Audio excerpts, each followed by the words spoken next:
Beyond, my name is Colin Moriarty. I'm IGN Senior Editor. I'm here with the illustrious Andrew Goldfarb, our news editor.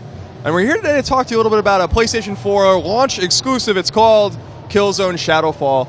Goldfarb, we finally played the game in terms of its multiplayer functionality. We played the single player some time ago, but this is the first time we went hands-on with the multiplayer. And I was actually quite taken with it, but I'm curious what you think about it.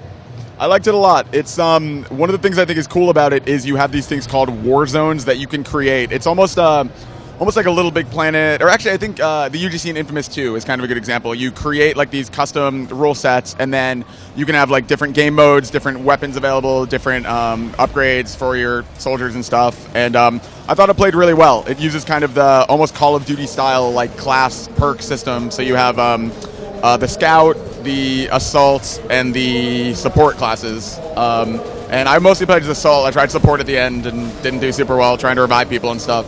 But the multiplayer feels good. It's, I think, a little tighter even than Killzone 2 and 3 felt.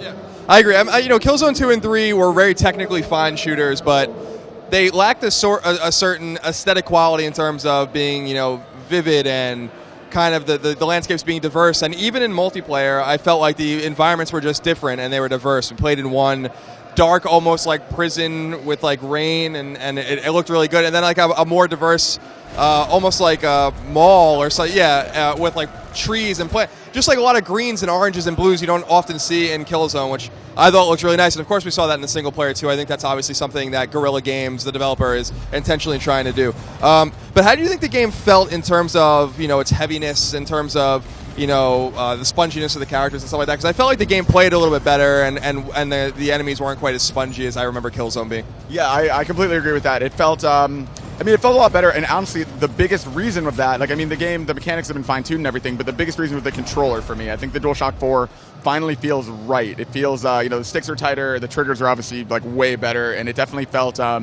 especially for, a twitch shooter where you need, fast reflexes, it felt like I had more control than I feel like I had in previous Killzones. Yeah, I agree.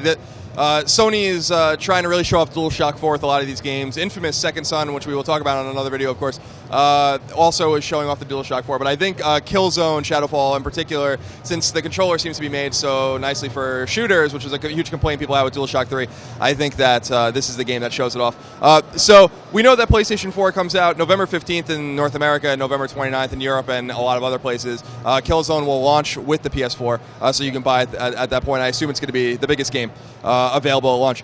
For all things PlayStation 3, PlayStation Vita, and PlayStation 4, keep it tuned to IGN.